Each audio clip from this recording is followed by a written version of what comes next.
Queridos y amados oyentes, hermanos de la fe, hoy nuestro mensaje se titula Un misterio, una esperanza.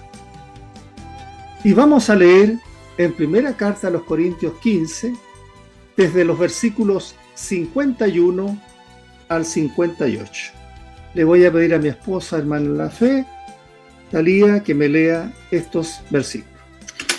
Amén. Primera de Corintios, capítulo 15, versículos 51 al 58.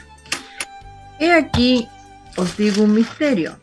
No todos dormiremos, pero todos seremos transformados en un momento, en un abrir y cerrar de ojos, a la final trompeta, porque se tocará la trompeta y los muertos serán resucitados incorruptibles y nosotros seremos transformados. Porque es necesario que esto corruptible se vista de incorrupción y esto mortal se vista de inmortalidad.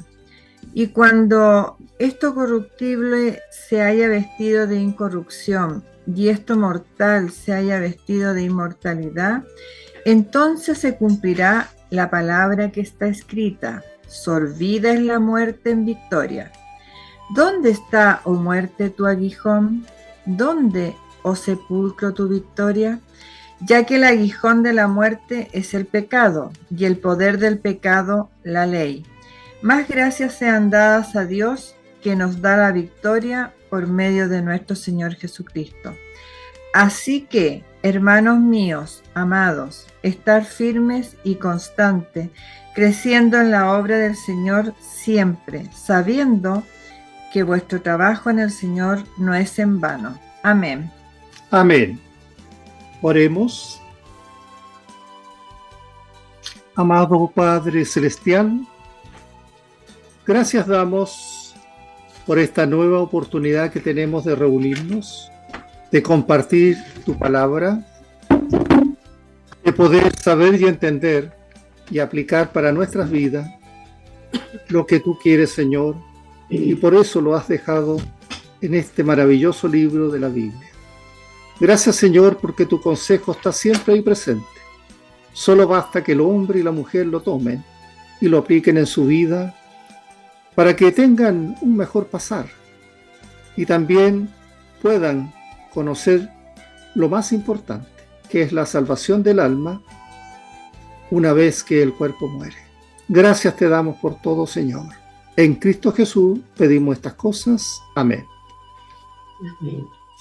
Bien, continuamos hoy nuestro estudio que hemos tenido de algunos capítulos de la primera carta a los Corintios.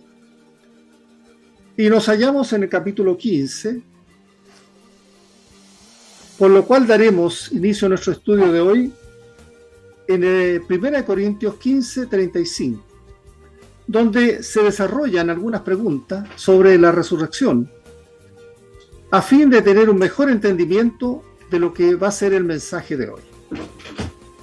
Dice en versículo 35, pero dirá alguno, ¿cómo resucitarán los muertos? ¿Con qué cuerpo vendrán? El ser humano no ha tenido éxito nunca en lograr determinar la diferencia entre la resurrección del cuerpo y la inmortalidad del alma. Platón y Cicerón defendieron la inmortalidad del alma, estos dos filósofos. Pablo defendió la resurrección del cuerpo y los saduceos negaban toda resurrección. El Señor Jesucristo mismo manifestó ahí en Mateo 22, 31 y 32 lo siguiente: pero respecto a la resurrección de los muertos, ¿no habéis leído lo que os fue dicho por Dios cuando dijo: yo soy el Dios de Abraham, el Dios de Isaac y el Dios de Jacob? Dios no es Dios de muertos, sino de vivos. Asimismo, cuando se le preguntó al Señor Jesús cómo podía un cuerpo muerto resucitar, el Señor Jesús, ¿cierto?, manifestó necio, lo que tú siembras no se vivifica, sino muere antes. Y lo dijo Pablo posteriormente. Así que Pablo también respondió a esta primera pregunta. ¿Cómo resucitarán los muertos? Una semilla sembrada, en ella hay muerte y hay continuidad, ya que se crean nuevas semillas, básicamente casi las mismas de las que fueron sembradas. Así que el resultado será como aquella, pero no es la misma semilla. O sea que en toda semilla sembrada hay primeramente una desintegración y sin embargo también hay una continuidad. Es un misterio, pero no es una imposibilidad. A la pregunta ¿y qué es la muerte? Podemos responder que es una separación. Y esto que ocurre no tiene nada que ver con que sea el final del espíritu. No, porque el espíritu no muere, pues pasa a habitar con el Señor siempre que el que haya muerto sea un hijo de Dios. Y esto puede ocurrir solo si en su vida, la persona que muere aceptó al Señor Jesucristo como su Salvador y Señor de su vida, tal como lo dice la Escritura. Ahora, lo que se descompone en el fondo es el cuerpo. Es el cuerpo que va descomponiéndose. Así que la muerte, en el fondo, es la separación que existe entre el cuerpo físico de la persona y su alma y su espíritu. Luego, el cuerpo se empieza a descomponer, decían. Por eso cuando Dios dice en Génesis 3:19b, pues polvo eres y al polvo volverás. Así que esto se refiere al cuerpo. Más adelante Pablo respondió a la segunda pregunta. ¿Qué cuerpo resucitará? Versículo 37, leamos. Y lo que siembra no es el cuerpo que ha de salir, sino el grano desnudo, sea de trigo o sea de otro grano. La explicación de este versículo usa la metáfora de la siembra de un grano, siendo Cristo el primer fruto de la cosecha. Y después dice, vendrán todos los demás. Por eso los creyentes en Cristo tenemos puesta nuestra esperanza en el arrebatamiento de la iglesia, que ha de cumplirse en el futuro cercano, momento en el cual los creyentes que hayan muerto en Cristo seremos resucitados. Amén. Y si algunos estuvieran con vida en ese momento, serán arrebatados y transformados. Amén. Es que la semilla misma no producirá un nuevo cuerpo, ni tampoco el sembrador, pero Dios sí va a proveer un nuevo cuerpo. Versículo 38. Y Dios le da el cuerpo como Él quiso, y a cada semilla su propio cuerpo. Pablo acá se refiere a otra faceta que forma parte del misterio de la vida. Y en esencia, el misterio de la vida es mayor que el misterio de la muerte. Es mucho mayor. Así que el pequeño grano que se forma en la planta es como el que se había sembrado. No idéntico, pero ciertamente muy similar. Versículo 39. No toda carne, dice, es la misma carne, sino que una carne es la de los hombres y otra carne es la de las bestias, otra de los peces y otra de las aves. Lo que Pablo está diciendo es que la diferencia que existe entre un cuerpo muerto y un cuerpo resucitado es mayor que la diferencia que hay entre el hombre y las bestias, los peces y las aves. Es decir, que no todos los cuerpos son iguales. Versículos 40 y 41. Y hay cuerpos celestiales y cuerpos terrenales, pero una es la gloria de los celestiales y otra la de los terrenales. Uno es el resplandor del sol, otro el de la luna y otro el de las estrellas, pues una estrella es diferente de otra en resplandor. Pablo lo que estaba diciendo acá es que tampoco los cuerpos celestes eran iguales. El material, por ejemplo, que compone al Sol no es el mismo de la Luna, ni es el mismo de las estrellas. Las estrellas mismas van difiriendo una de otra. Versículo 42. Así también sucede con la resurrección de los muertos. Se siembra en corrupción, resucitará en incorrupción. Adán no habría muerto si no hubiera pecado. Sin embargo, en la resurrección tendremos un nuevo cuerpo que será incorruptible. Versículo 43. Se siembra en deshonra, resucitará en gloria. Se siembra en debilidad, resucitará en poder. Este versículo nos dice que con el nuevo cuerpo de resurrección tendremos particularmente muchas maravillas, como la gloria que vamos a tener, el color, la belleza y el poder que va a estar reflejados por nuestro cuerpo nuevo. Versículo 44. Se siembra en cuerpo animal, resucitará en cuerpo espiritual. Hay cuerpo animal y hay cuerpo espiritual. El cuerpo, en el fondo, cuando muere, es un cuerpo natural y será resucitado como un cuerpo espiritual, controlado finalmente por el espíritu, pero todavía es y sigue siendo un cuerpo. Versículo 45. Así también está escrito: fue hecho el primer hombre Adán, alma viviente, y el postrer Adán, espíritu que da vida.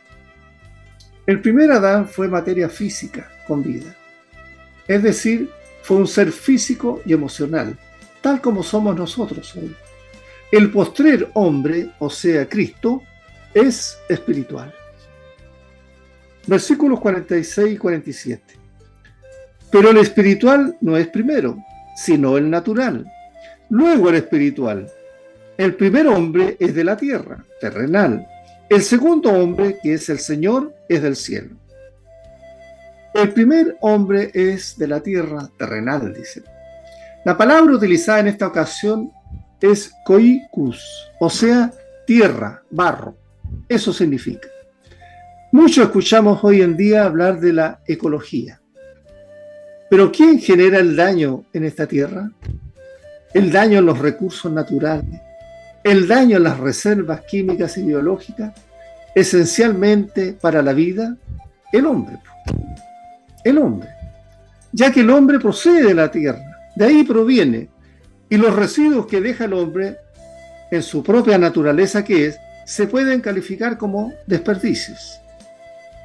El mismo hombre es el que llena los recipientes de basura y llena los vertederos.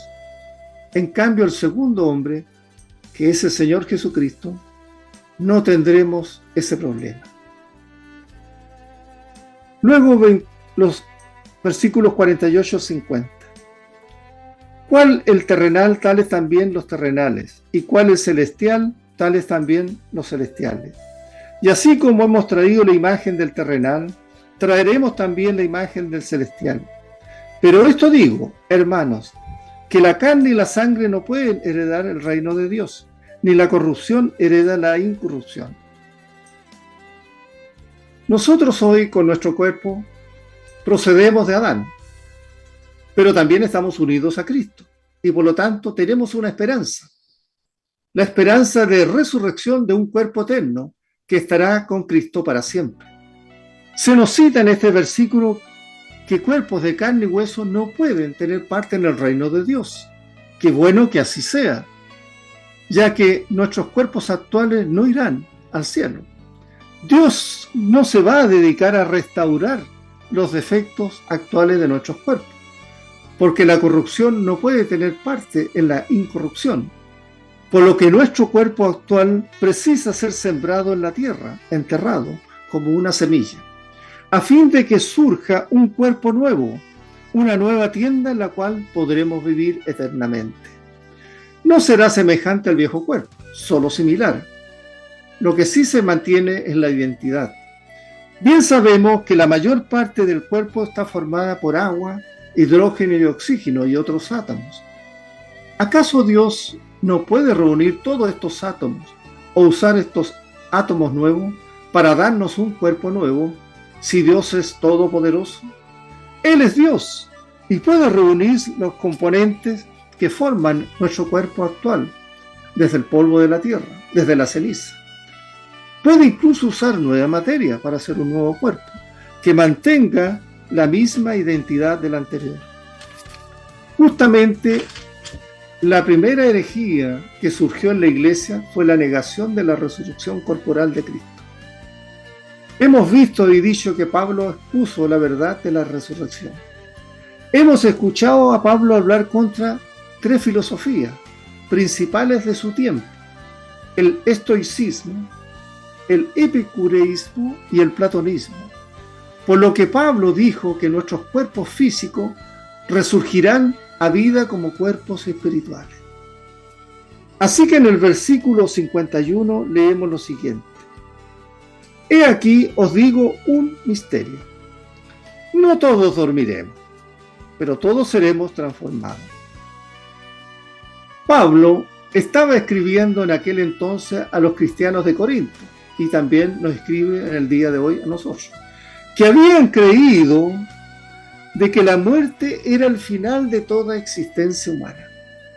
Por eso Pablo en este capítulo 15 les dijo que estaban equivocados, y para corregirlos les citó: He aquí os digo un misterio. En otras palabras, Pablo les estaba revelando lo siguiente: voy a decirles algo que es demasiado grande para que nuestras mentes humanas lo puedan comprender totalmente.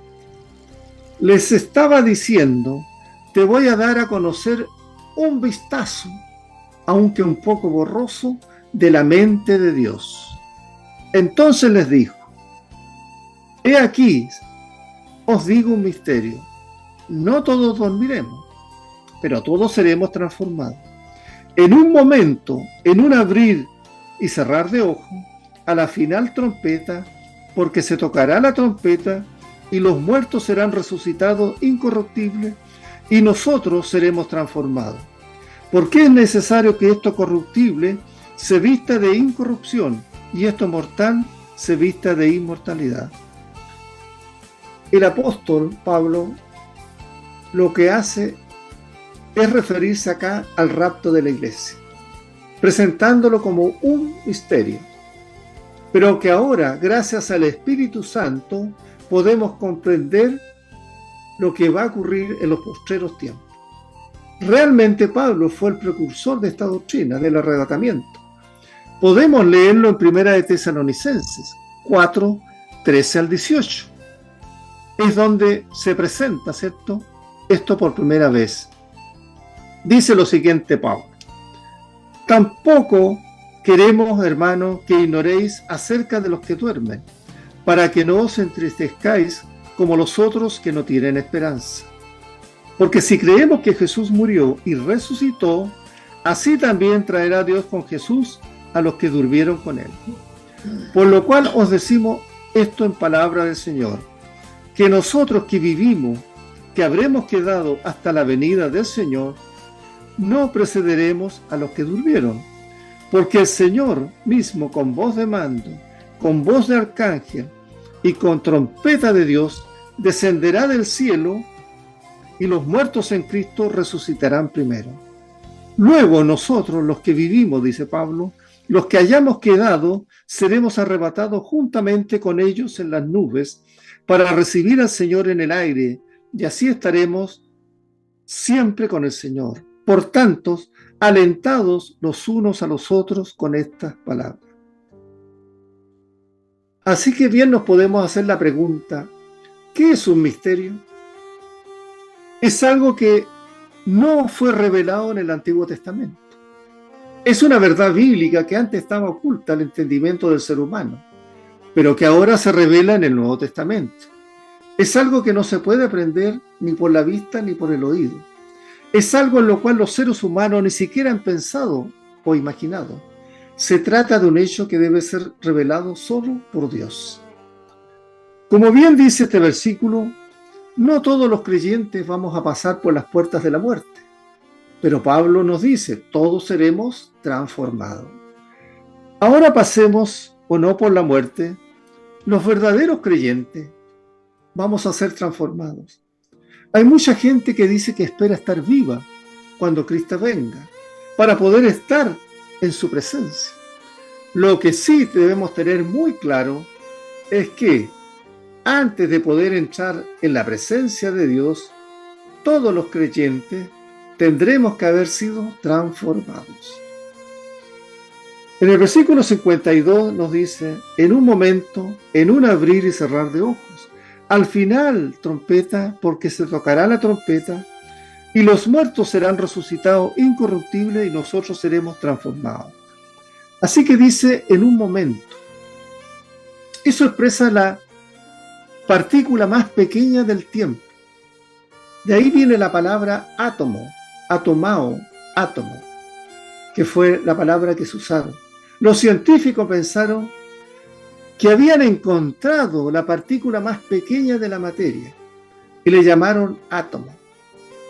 Y ahora los mismos científicos pueden dividir el átomo en muchas partes. Mejor entonces hubiera sido que utilizaran la palabra stoicheim, que quiere decir bloque de construcción, o sea, alegóricamente hablando, un elemento esencial, un componente básico. Simón Pedro usó esta palabra en 2 de Pedro 3:10, al decir, ¿cierto?, que los elementos ardiendo serán deshechos. Pedro no era un científico, solo era un pescador, pero el Espíritu de Dios sabía algo sobre la ciencia. Asimismo, Pablo dice que seríamos transformados. Dice en un abrir y cerrar de ojos. ¿Cuánto dura ese momento? ¿Cuánto es el instante del pestañear?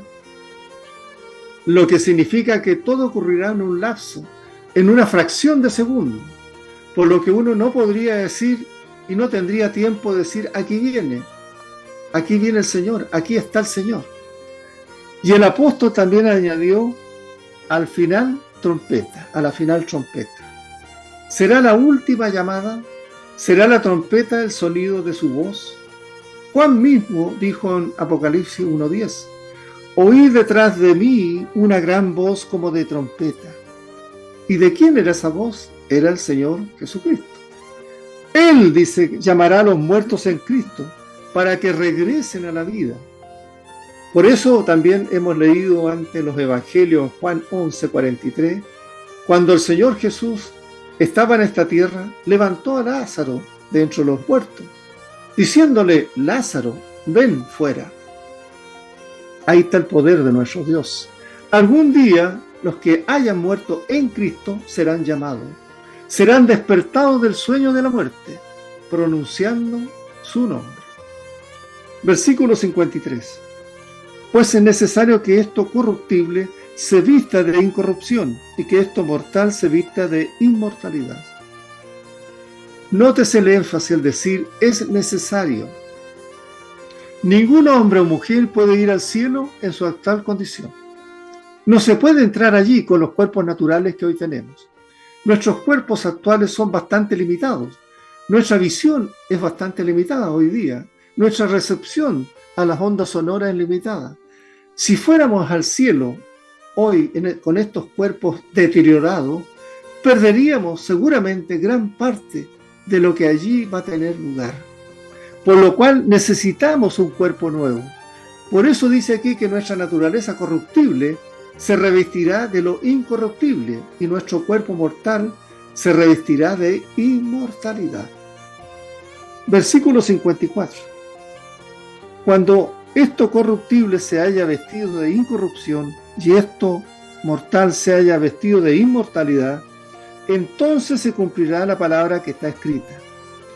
Devorada ha sido la muerte por la victoria. ¿Qué es entonces la victoria de la resurrección, estimado oyente? Es la victoria de la resurrección de Cristo. 55 al 57. ¿Dónde está, muerte, tu aguijón? ¿Dónde, oh sepulcro, tu victoria? Ya que el aguijón de la muerte es el pecado, y el poder del pecado, la ley. Mas gracias sean dadas a Dios, que nos da la victoria por medio de nuestro Señor Jesucristo. Un maestro de la Biblia dijo en una ocasión que a la muerte se le había quitado el aguijón. Y esto lo comparó lo que ocurre cuando a la abeja se le quita el aguijón. Si la muerte ha perdido ya su aguijón porque nosotros los creyentes en Cristo pudimos mirar más allá de la muerte, es la entrada, no a un periodo de tiempo, sino es nuestra entrada a la eternidad. Pablo dice: ¿dónde, oh sepulcro, tu victoria? Para así entender de que el sepulcro va a obtener la victoria, porque muchas personas en esta vida han obtenido gran éxito, triunfos personales, han acumulado mucho dinero y recursos, pero en realidad, ¿qué ha pasado con ellos? La muerte al final los conquistó. Perdieron todo lo que habían acumulado en vida. Muchos políticos han sido elegidos para ocupar altos puestos, otros para altas magistraturas, pero ¿qué ha pasado con ellos? Han muerto en el ejercicio de sus funciones y la muerte lo conquistó. La muerte entonces es un monstruo tremendo, pero Cristo ya ha pasado por ese camino. Tal como el arca del pacto pasó por el río Jordán hacia la otra ribera, hacia la tierra prometida, Cristo ha cruzado los caminos de la muerte por usted y por mí. Y nos dice: yo soy tu pastor, como lo podemos leer en el Salmo 23:1. El Señor es mi pastor, nada me faltará. Y debemos recordar que no solo Él nos está guiando en esta vida, a los que somos sus hijos, sino que también vamos a tomar su mano, que está traspasada por los clavos de la cruz, para que nos guíe cuando tengamos que cruzar las profundas aguas de la muerte, para que nos lleve a la eternidad. Tal como también podemos leer en el Salmo 23:4. Aunque pase por el valle de sombra de muerte, no temeré mal alguno, porque tú estarás conmigo, tu varo y tu cayado me infundirán aliento. Por eso los creyentes podemos preguntar triunfales: ¿dónde está, sepulcro, tu victoria? Bien sabemos que el aguijón de la muerte es el pecado, y la antigua ley dio al pecado su poder. Pero la ley es el espejo que nos muestra que somos pecadores. Pero damos gracias a Dios que Dios, Cristo, nos da la victoria. Tenemos victoria por medio de nuestro Señor Jesucristo. Hablando de los creyentes que vivirán en la gran tribulación, encontramos en el libro de Apocalipsis 12:11 que dice: y ellos le han vencido por medio de la sangre del Cordero.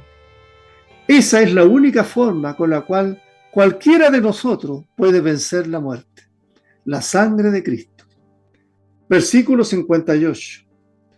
Así que, hermanos míos, amados, estad firmes y constante, creciendo en la obra del Señor siempre, sabiendo que vuestro trabajo en el Señor no es en vano.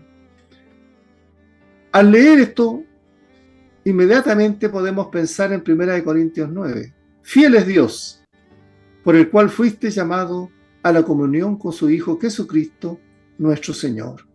Él es fiel, Él es el único fiel, nuestro Señor Jesucristo.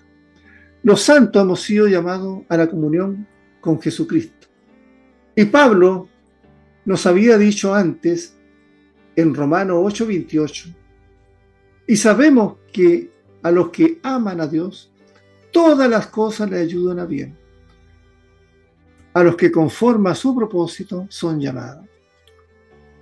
Así que las cosas del tiempo presente, las cosas que vendrán más adelante en el futuro, todas estas son nuestras. Por lo tanto, podemos decir con verdadera convicción hoy que somos más que vencedores por medio de aquel que nos amó y nos salvó, Jesucristo. En resumen, podemos decir que tanto en 1 Tesalonicenses como en 1 Corintios 15, el apóstol Pablo utiliza el eufemismo dormir para referirse a la muerte y nos dice que al sonar la trompeta los muertos en Cristo resucitarán y luego los que estemos vivos para ese momento seremos transformados y arrebatados al cielo para reunirnos con el Señor. Esta es la promesa que nos alienta hoy a los creyentes en Cristo. El saber que un día seremos resucitados para estar delante de Dios por toda la eternidad, con un cuerpo completamente nuevo, y aquellos que aún estemos vivos en el momento que el Señor venga, también seremos transformados. Sí, seremos transformados, y los muertos resucitados incorruptibles, y nosotros transformados de la misma manera. Porque es necesario que esto corruptible se vista de incorrupción, y esto mortal se vista de inmortalidad. Por eso, estimado oyente, le invito a participar de esta declaración de alegría y triunfo, al aceptar por fe la obra de Cristo que realizó a favor suyo en la cruz, y apropiarse de esa victoria que Él alcanzó por usted en su resurrección de los muertos. Vamos a la oración. Dios eterno, bendito seas tú por los siglos de los siglos. Señor, tú eres grande en misericordia. Gracias, Señor, por darnos lo que necesitamos cada día, porque tú provees siempre para tu pueblo, Señor. Gracias por ello.